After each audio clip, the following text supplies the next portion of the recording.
right, hello and welcome to Coffee with Chris. Hopefully we're coming in pretty good here.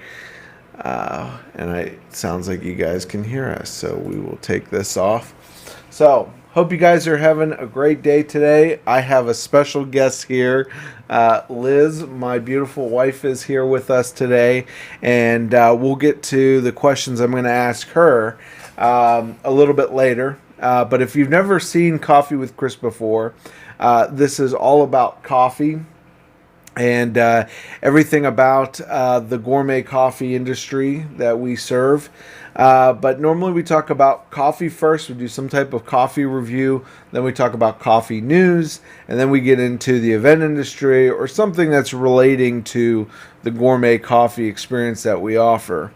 And so today is going to be a special episode with my beautiful wife Liz here. We're going to talk a little bit about our wedding experience and going to ask her a couple questions and things and give some of you guys out there who are getting married this year in 2020, which is a crazy time to get married, kind of a little bit of insight is how our wedding and more insight for brides to get a little bit of feedback on how the whole experience went for us and for my beautiful bride, Liz. So we'll get into that in a second. But the first thing we got to do, so today we're actually not even going to be talking about really a coffee. I apologize. I keep going in and out of focus here. I'll try to keep my head back a little bit. Hopefully you guys are seeing everything here. I'm just checking on the chats and checking in on everything. But yeah, so today we're not going to talk directly about a coffee. We're not going to review a coffee, but we're actually going to review something else. And it is this guy right here. Hopefully you guys can see that. Coffee nut M&Ms. So I don't know if you guys have ever had these or not. We got them, and I was going to do a little review on them, so I'll do kind of an intro review on them now, I guess. But basically, these are coffee M&Ms, and we picked them up in actually in Vail. Mm-hmm. And so we're going to try them out today. We're going to tell you what we think of them. I'm sure they're good. They're M&Ms, and if you like M&Ms, you'll obviously like this video. But I think at the same time, let's see if they really have any coffee taste whatsoever. So I'm going to try some here. And I'm going to give some to Liz so she can give you her first impressions. And before we taste, let's just first talk about what they are. They look almost like, like the peanuts? Or they're a little bit more bulkier than the peanuts? Mm-hmm. So they're probably bigger than even the coffee or than the M&M peanut variety. And they are like a little chunky. They're kind of different in looks. They smell like coffee and chocolate. Mm-hmm. And they come in pretty much 3 different colors. So you have just a dark brown M&M. I don't know if that's going to go in focus or not. There we go. And then they have like a caramel looking M&M. There you go. Liz knows how to do it. And then they have like a lighter style M&M. Put it in front of my hand. There you go. There you go. So anyways, you see the different colors. So let's try them. I don't think the flavor is going to be different with the color, but we'll see. So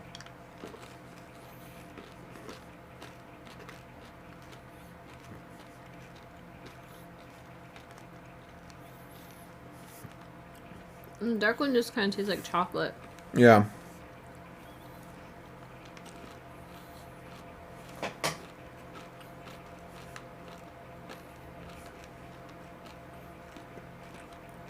Here, try one of these.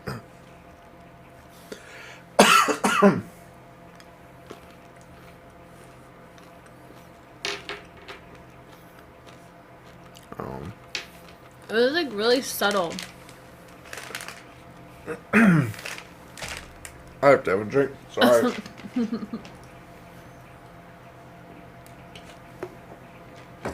I don't know why, but M&M's always make me like cough. And it says it's Altira coffee, which I think that looks very familiar. I don't know if you guys can see that on here, but there's Altira.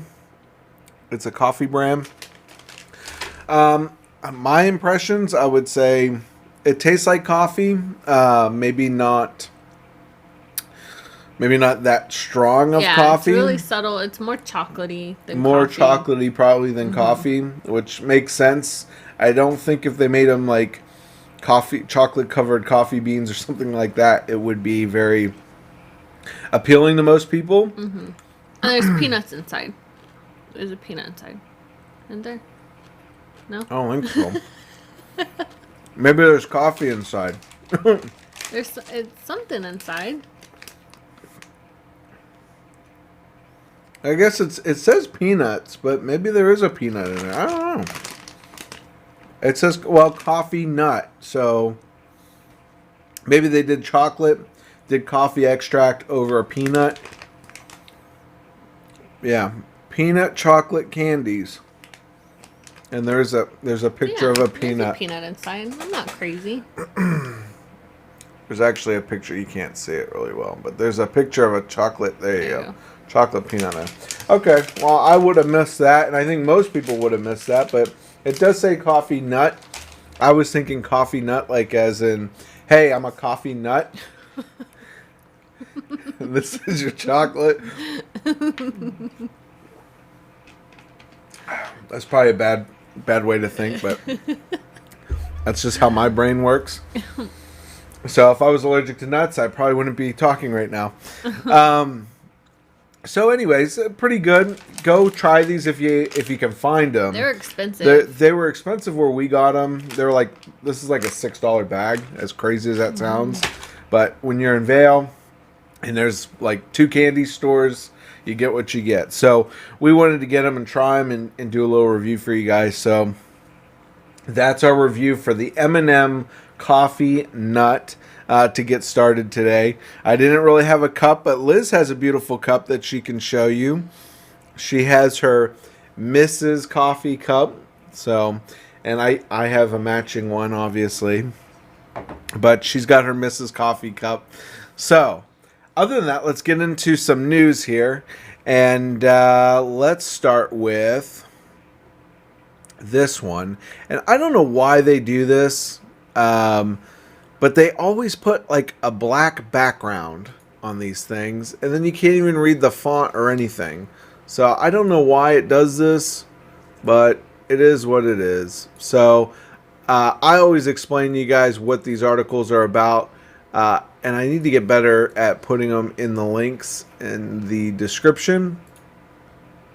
But basically, this article talks about, and it's from the list, it talks about why you shouldn't put coffee in the freezer. And there's a lot of good reason, like we talked about before. You know, primarily when you put coffee in the refrigerator or freezer, there's a lot of moisture in there. I think, to me, that's the most important factor that goes into this. And technically, the coffee is kind of pre-brewing, if that makes sense, while it's in the freezer or the fridge or what have you. The moisture is breaking down that coffee. And even if you have it as a whole bean, they even talk about in this article how freezing actually changes the compound, the molecular compound of the coffee. So when you brew it, you don't get a really good cup. So what do they say is the same thing I say on our channel, is really talking about when you want to preserve coffee, do not preserve it in anything with moisture, freezer or refrigerator. Best thing to do is get yourself a nice closed enclosure, something that can seal the air out. Close the bag up real tight and keep it as fresh as possible and something like that. We're going to be, as I mentioned before, we're going to be having some of those type of products on our website. So if you're interested in getting something like that, be on the lookout for that coming out soon on shophotshots.com. We'll have some things to kind of help you with that. But best thing is airtight container. Put your coffee. Remember, you want to try to buy whole bean if it's something that is a coffee that you like and you want to keep it the freshest, the longest. Whole bean bag, nice, cool, dry, dark place, and then air seal tight container is going to be the best option for you as far as that goes. And also I want to let you guys know, remember, once again, if you guys are not following us, you can definitely follow us on here. Just search any of the major social media applications, YouTube, Facebook. We're on YouTube and Facebook right now doing this live, but also LinkedIn and Instagram. Just search Hot Shots Catering. We're also on TikTok. I'm doing some TikTok videos for you guys, so not so much dancing, but they're pretty good. So check them out. All right, so the next article I have for you, once again, I apologize, it's in a black background. So Tim Hortons, this is something that's real simple for me to talk about, so you don't even have to read this. But basically, I guess they've been doing the double cup procedure with their coffee cups. I don't know why they don't have a sleeve. I mean, sleeves have been around now for probably, over 30, 40 years, who knows? So they've been around for a long time. Now, if you know me and you know Hot Shots, I personally do not recommend sleeves. I actually say, hey, for the cost of sleeves nowadays, just get a double-walled insulated cup.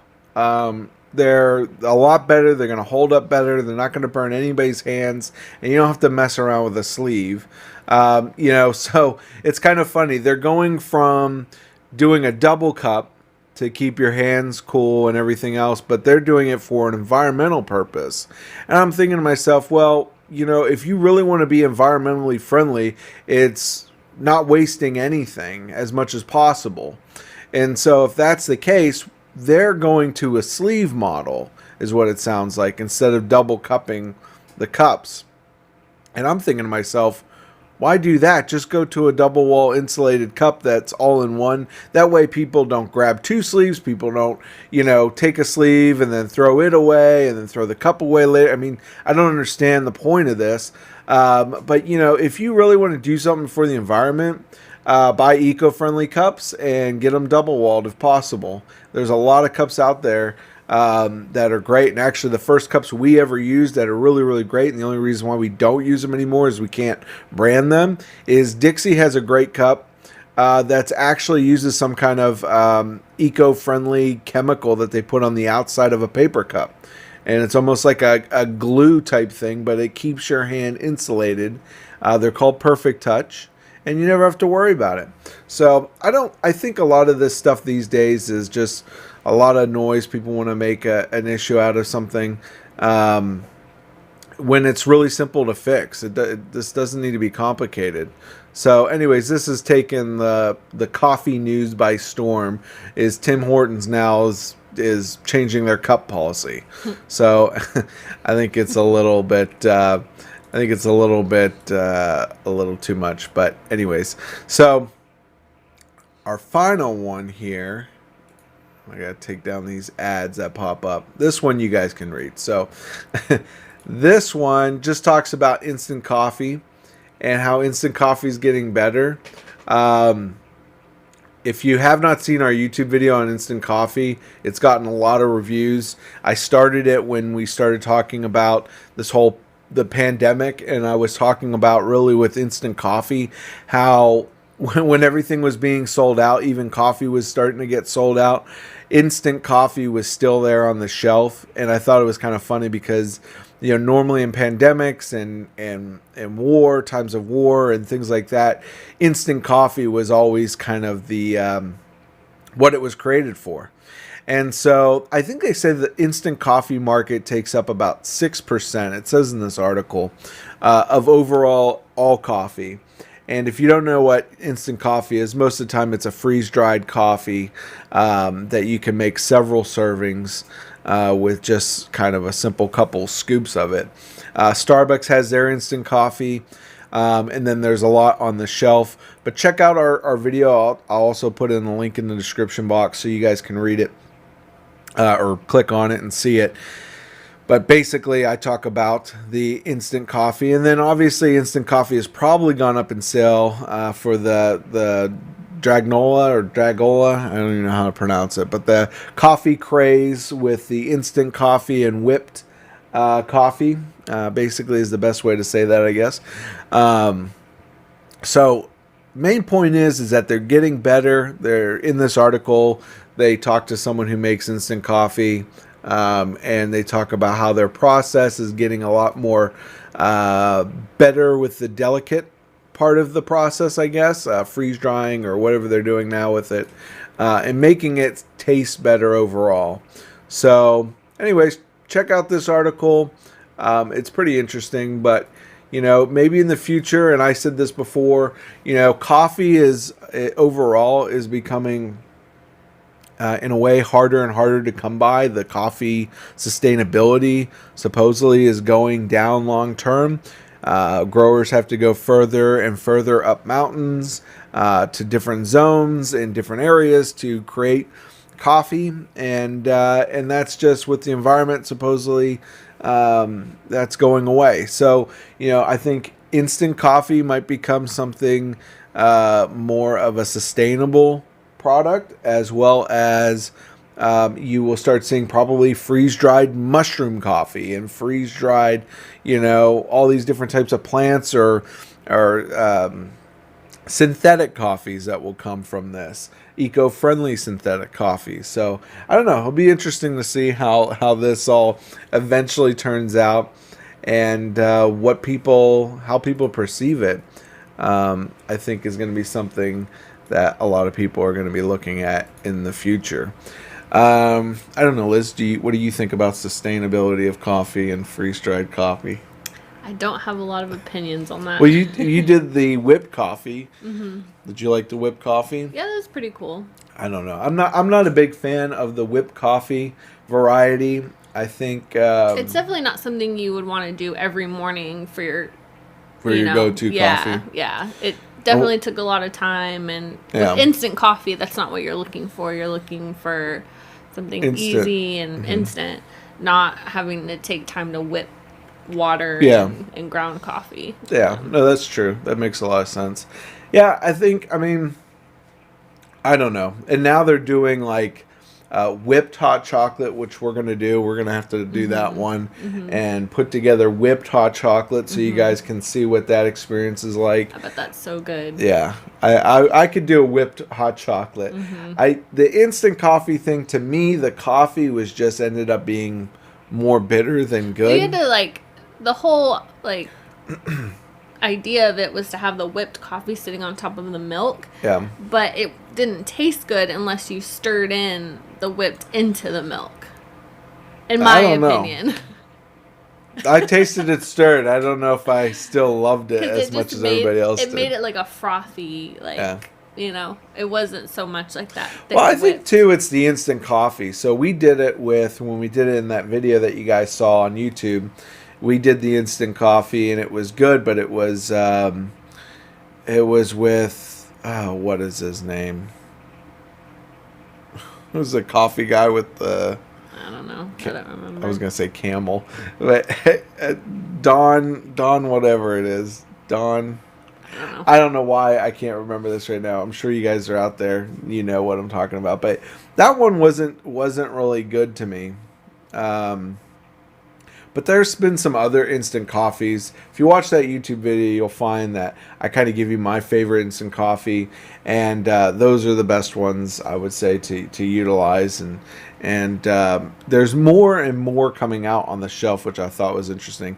And now there's even instant coffee that already has cream mixed in, or milk or a dairy product. So it's like an instant latte. I don't know. I've always had, anytime I've had instant coffee, it's been Nestle, and I think that's the one in the review that I said was really good. But when I've had it, when I was in high school, A lot of my Asian friends from China and everywhere would bring this Nestle coffee over, and I liked it. It was easy. You just throw it in and you mix it. But over there, so apparently that's how they do a lot of their coffee, at least back in the early 2000s. And so, anyways, it was pretty good. I think it's, I don't know. I think it might be something that gains popularity. But we'll see. Only time will tell. So, that being said, let's move on and talk about our wedding a little bit. As you know, we got married about a month or so ago. And, we got back. We had a great time in Colorado. We had to change up our plans in 2020, obviously. So, we went from planning a wedding on September 26th, and having it all planned out, having the venue planned out, and then all of that kind of went away because of the mask mandate, which happened almost a month before that.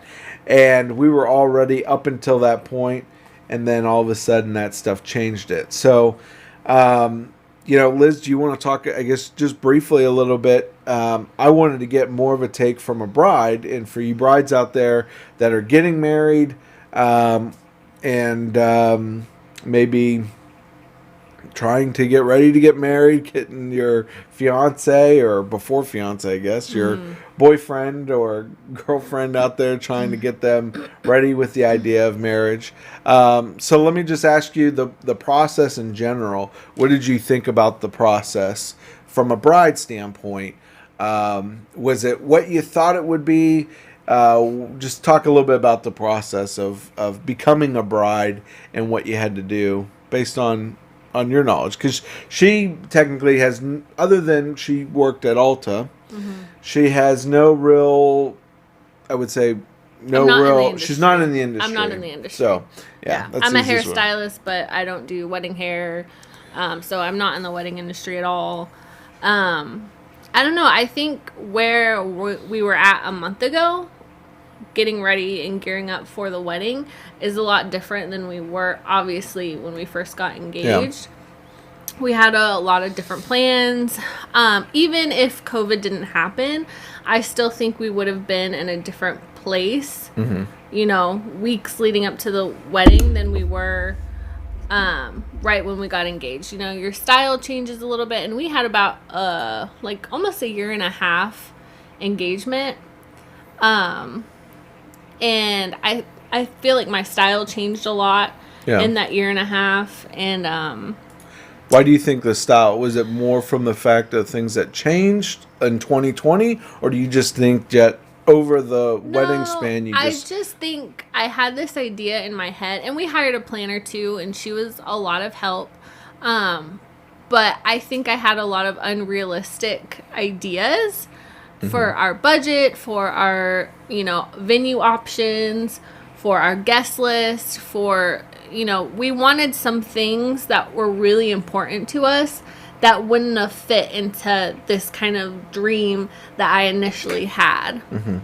So I kind of had to learn, and Kathy, our planner, helped me a lot with this, is just learning how to adapt and make your dream, like the things that, like, my number one thing I didn't want to lose and that I was like adamant about having was the band. That's right. And with that, we had to find a venue that could accommodate the band. Not every venue, most of them can, but some of them can't. And a lot of venues I loved weren't big enough for a band and a dance floor. So Kathy kind of helped me a lot, trying to figure out the things that my style that I wanted and how I wanted the wedding to look, and the things that were really important to me as far as vendors we were going to have, and things like that. So I think you just have to be really adaptable when you're planning a wedding, and try not to focus on, have those really important things that you want and you won't let go of, but be adaptable everywhere else. Yeah. I would say pick like 2 things that you can't live without for your wedding, and stick to your guns with those, but kind of plan on, having to change some things. Yeah. And that's a good point, because if you've watched my wedding tips that I do, I give you guys some guide and feedback on my wedding tips. A lot of those are on our YouTube channel if you want to check them out. But on the wedding tip side, I always say the very first wedding tip actually starts with, I say couples have to come together and really have a decision of what they want. And I know when Liz and I kind of started talking about the wedding and getting everything planned, there were some things that I liked and there were some things that she liked, and we had to just kind of combine with what we wanted for the wedding as a whole. And part of that is really, a big part of that is going to be what fits within your budget. And I think with us, a lot of things changed when we were trying to adapt to that. And I think one of the big struggles that brides have, that I've seen, is really that brides try to, couples in general, a lot of times you get excited, you start looking online, you buy the knot, you buy the wedding wire, or go on Wedding Wire. You buy all the books, Martha Stewart weddings, whatever. You get everything ready and you start, post-it marking and highlighting what you want, and you get excited. And brides and grooms, the couples in general, get excited about things that they want, and you start seeing things like a coffee bar, a candy bar, all these things. And then it comes down to reality that when you start booking, if you don't have a budget set, you're going to start just saying, oh, I want this, I want this, I want this. And whether you're working with a planner or not, you're going to find out real fast that becomes a disaster, unless you're like a Brad Pitt wedding or something, that you have an unlimited budget. We could have easily and I felt I was pretty, I don't know. Reasonable, conservative. Reasonable, yeah. We were pretty conservative on our wedding. But we still could have easily spent like $50,000-$60,000 on our wedding, and it's really and we didn't, easy. So no, just to let you know. Definitely not. But we could have easily done that, just because of how. I'll say it's also different, not to cut you off, but I will say it's also different too, who's paying for it. We paid for our wedding for the most part, out of our pockets. We had a few gifts, generous gifts and things like that. But for the most part, we did it on a budget that we had. And a lot of times young couples and people out there, they're working with a family budget of some sort. And so that makes a change too, is you may or may not know what your family has. So, I always say you got to start with that budget and have a good idea with the budget, so that you can really then ask your parents or what have you, kind of decide if your parents are giving you so many thousands of dollars or whatever. That's one thing, but a lot of times they have a budget too, and so you have to work with both things, where the money's coming from, if you're not doing it yourself. Yeah, definitely. That's pretty much.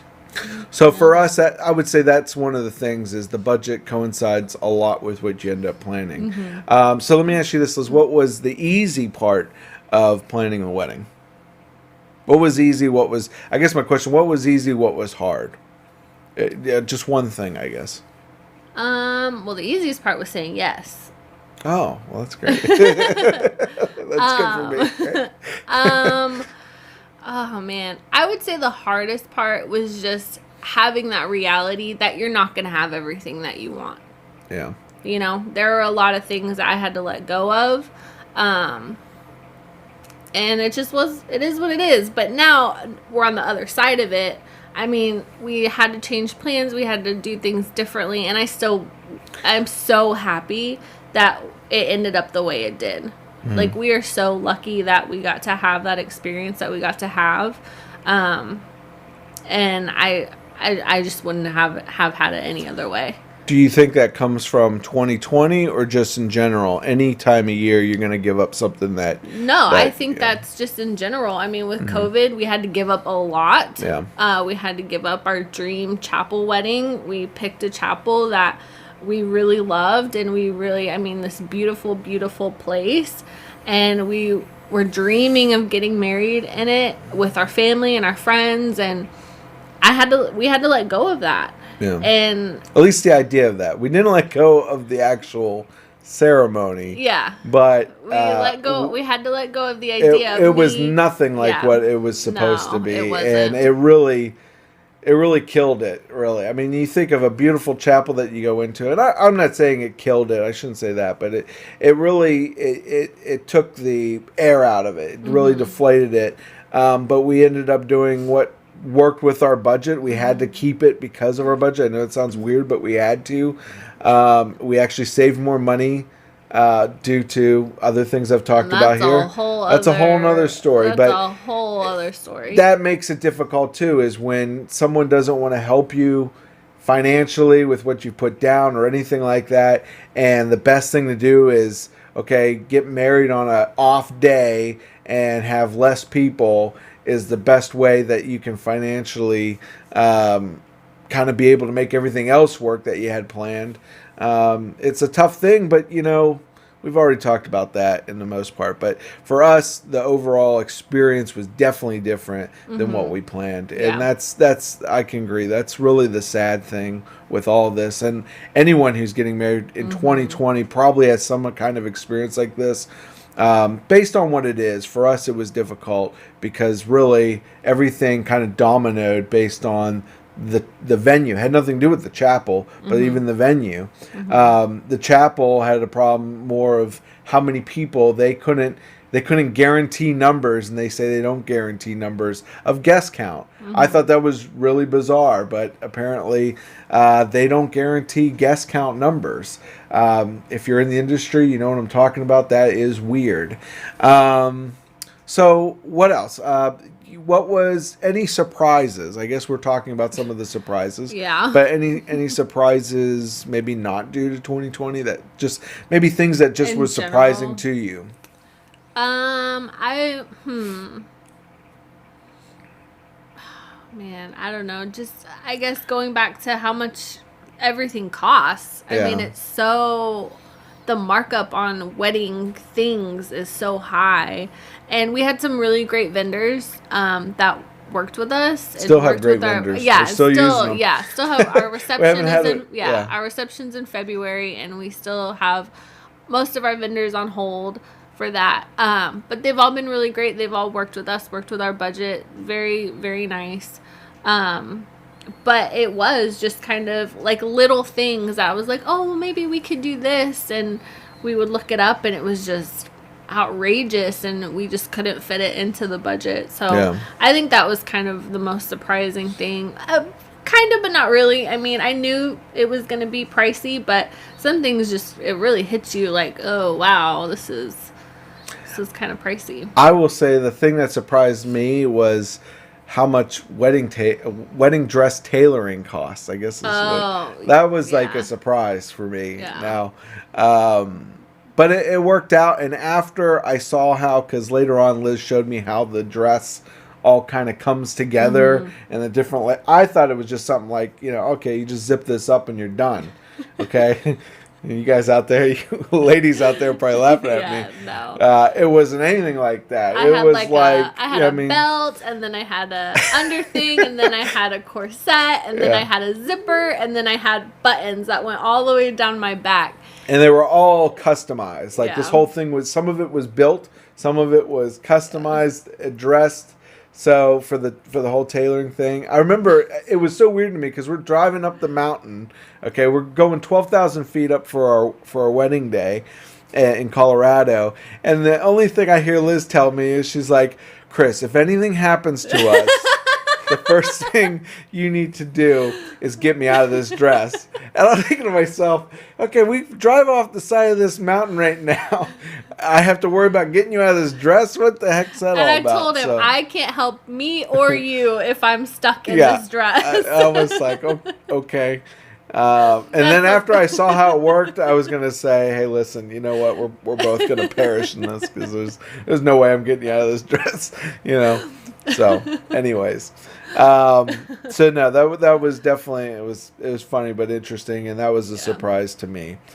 Favorite part of the process The wedding planning process. I would say the weeks leading up. I mean, even though we had to change plans, it was just kind of the weeks. And I probably would have enjoyed it even more had we been able to follow through with our original plan. But I would definitely say the couple weeks leading up to the wedding, kind of fine-tuning everything, getting all the reservations confirmed, and packing, and my final dress fitting. I think those were some of the best moments. Yeah. So. Okay. I'm trying to see what this question says that I have written down here. Okay. So I've read about brides after their wedding, and some of you planners and stuff out there that are probably watching this. Apparently someone doesn't know that there's a show going on. So I it's always the same person. So what was I going to say? Oh, I've read that there's like a depression with brides. They don't get their perfect wedding, or it's not made up as it was in their head. So I'm just curious from you, do you see that? Do you have any? Obviously, our wedding in 2020, if there's any time anyone would be depressed, it'd definitely be this year. Yeah.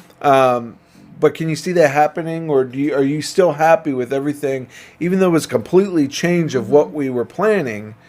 And I'm not trying to put you on the spot, but just trying to understand if that's something that you felt. I can definitely see that being a possibility. I mean, they have like the holiday blues, after the holidays, people get kind of down blues, just from everything. I wouldn't ever say, I mean, it's hard, and it might be like I don't know, it might be just a maturity thing. I don't know. I don't know. Because for me, I'm just happy we're married. I'm happy how it turned out. Sure. I don't know. I guess I could see that being comparable to, holiday blues. But other than that, just, a little down. But I would never say, there should be any reason for a depression. Yeah. I mean, I agree with that. I think, I can understand, especially this year, people not getting what they wanted out of any other year. I mean, but I've read that, and so to me, I thought it was interesting because I always look at it, hey, it could be about Liz, it could be about me, but really this is all about us coming together and becoming one and uniting as one from a couple standpoint. And, no matter, in my mind, no matter what happens, we should be able to get through that. And it shouldn't be a negative thing, no matter, our experience with the 2020 wedding thing, I think builds our relationship stronger. A lot of people are getting divorced right now. So, now I will say, as far as post-wedding depression, I wouldn't say that is something I am experiencing or had experienced. But I will say that the pre-wedding, not depression, but when we were having to change everything, that was honestly, it was pretty bad. Yeah, it was really, really hard, and I almost felt guilty for being so sad that we had to change everything. But people just have to understand that, couples spend their life savings a lot of times on this day, and they dream about this day, and they've spent all their free time planning this day. And when you are told that you can't have it, and you're so close. I mean, we were 35 days away from our wedding day when we had to rearrange everything.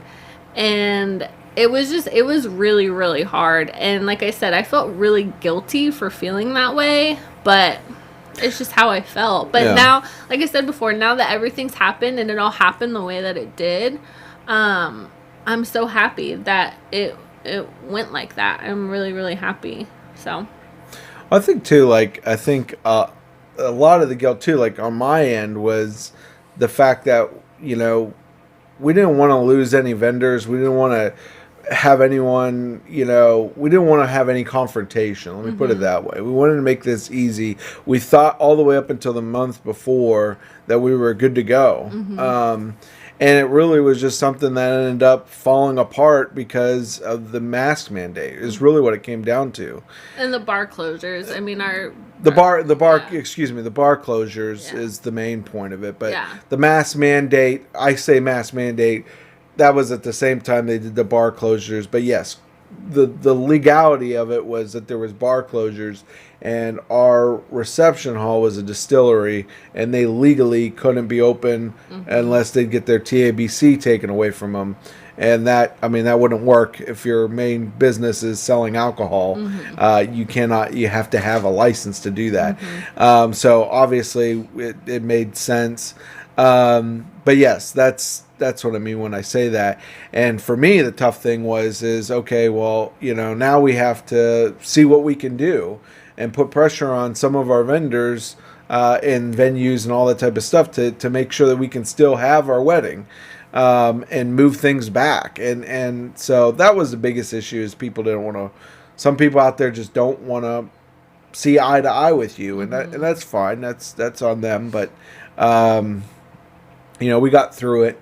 But that was the most, kind of, to me, that was disappointing, because regardless, I'm in the industry. I like to make sure that everybody, I don't like to be canceled. I don't like to be anything like that. But I at least work hard to make sure that I don't have that experience. And unfortunately, some people don't want to work with you to do that. So it really ends up being on them. But yeah, to me, that was the only thing. How about this? Tips and recommendations for brides out there that are watching this right now. What would you recommend? Any tips or anything for people who are getting ready, married, 2020 or not? So, hire a really good photographer. Make that one of your priorities. A really great photographer. You think that was still the main thing? I mean, believe it or not, we have like 2 photographers. Yeah. So, do you think that was something that was lasting? Because I know when we originally talked, we were like, well, maybe we don't need a good photographer. Maybe we don't need a good videographer. Yeah. Maybe we just want to capture the moment. But now that you've seen some of the photos we've got, do you think that was one of the most important? 100%. Yeah. Okay, so I would say that's one of the most important things was getting a photographer. Okay. Get a photographer. It sounds cliche, but just be ready for things to not go your way, because they won't. So that's another one. I don't know. I think those are kind of my top 2. Okay. Yeah, get a really good photographer and be expected. Things are gonna change. Yeah. No matter 2020 or not, COVID or not. Yeah. Things are not gonna go your way, and I'm sure you've heard that 100 times, but it's so true. Just be adaptable. Yeah. I agree with that 100%. I mean, I think that's the main thing. 2020 or not, things are going to happen, and you got to be able to roll with the punches, roll with what's not going to work. And a lot of times, I agree, get a really good, to me, I feel like a lot of brides out there really need someone to guide them through this process. So Weight and Gold, I think, is a good professional planner. Unless you decide to do this on your own. If it's something simple, you could probably get by and do a lot of this on your own. But I think if you're not in the industry, you have no idea what you're doing, it's really good to get a planner. But you gotta kind of look through these planners, because I'm gonna tell you, you go to your first planner and you talk to them, and they might tell you everything you want to hear, but you're gonna have to go through it with them and really narrow down. This is where I always say, as couples, get together, find out what you want first. And then really take that to a planner and see where they can meet with you. And eventually, I'm going to come out with a video just talking about vetting planners, vetting vendors, and really finding out, how do you find out a good planner? How do you find a good vendor that you need? Yeah. I think that's one of the most important things to me. Yeah. I thought, if you have someone in your corner and you need a planner that has, I hate to say this, but guts to fight for you. They're going to go out and fight for you from the venue to the vendors to everything for what you want, and explain in detail what you want and be able to. So when you find someone good, you'll know it. Well, I do want to say, when you go to meet the planner, don't get caught up in like the high cloud 9 of being engaged and la-di-da and getting kind of, your head is in the clouds. You want to go meet your planner, because you're planning an event. So meet your planner with a clear head. Be realistic. Exactly. And don't let them, I think being realistic is a key point of that. Is, a planner is going to tell you, hey, this does not work with your budget. If they're a good planner, they're going to tell you things you don't want to hear. They're not going to just say, oh yeah, this is beautiful, I can imagine it, and it's going to happen. No, they're going to tell you, hey, you want all these flowers? Well, these flowers cost money, and this is how much it's going to cost. Yeah. If you want to do this right now, it doesn't look like it's going to fit in your budget based on what else we got going on. But you tell me. Because the planner is going to say, what is the value here for this? Is the value flowers? For us, it was a band. So for us, we spent quite a bit of money on a band than we did on other things. Let's say like maybe the food or what have you. So those are the things that you're going to be kind of weighing and measuring. But anyways, regardless, I think that's a great point to end on is, when you're a bride or a couple out there, you want to think about these things and really put it all together. So. Because you're dreaming of this day. Of course, you have, a vision of what you want. Yeah. But you have to find somebody and find vendors who are going to help you realistically get as close to that vision as possible. So. Yeah, I agree. Well, you have anything else you want to add? Nope. So, that's pretty much it for us today, guys. We wanted to kind of get you some information. I've been talking with Liz about this for a while. I wanted her to come on and just give a little bit of her experience with, from a bride standpoint. Maybe I'll do a video on my standpoint, and then maybe we can come together and we'll do something on just the wedding experience in general and tell you what we did. Yeah, in a little bit more detailed story. It's kind of confusing. It's confusing and it's very detailed, but either way, I think that's plenty for today. And hopefully you guys out there got something from this. If you're a bride out there, if you're a couple and you're just starting this process, it's going to be wonderful for you. Just keep the wedding and everything on top of mind and know what you want. When you know what you want, you know everything else kind of just falls into place. And, don't get dragged down because it's 2020 or even what happens in 2021. Things will happen all the time. If you want to get married that year, find a way to do it. If not, it's okay to always postpone and do things. But I think, at the end of the day, you guys as a couple, a great part to me is with a marriage is being able to come together, agree on things. This to me, for me, was one of the biggest things that we had to kind of like really put something together. We've gone on trips and everything else, but getting married is totally different and putting things together and trying to agree on things. And sometimes you don't agree and sometimes I don't agree, whatever, however you want to say that. It's always something that can be a challenge, but it's great because you guys find out how compatible you guys are. You find out this whole process, and I think it's brought our marriage really together and strong. So other than that, guys, follow us, Hot Shots Catering, all the social media. Check out more of our videos and everything, and we will see you again real soon. We'll be having some other things coming out. It's the holidays. If you're planning a holiday event and you're watching this, definitely go out to our website, Hot Shots Catering. Leave us an event form we have on there. Fill that out, and we can get started on your events. It's our busy season, so if you want to get your events locked in, you got to kind of do it now because we're already booking all the way up through past December now. So, and then obviously a lot of the brides' weddings that were early in the summer and everything else have come over into November, December, and then early next year. So anyways, I want to tell you guys that we have a lot of great offerings and stuff, but you can check all that out on our website, hotshotscatering.com. And don't forget, if you want any merchandise or anything about us at Hot Shots, we have shophotshots.com. Always good to check that out. We're always putting new products up there. So other than that, I think that's it. So thank you guys so much for joining me today. Coffee with Chris with us and my beautiful wife Liz, and we will catch you guys next time. See you later. Bye.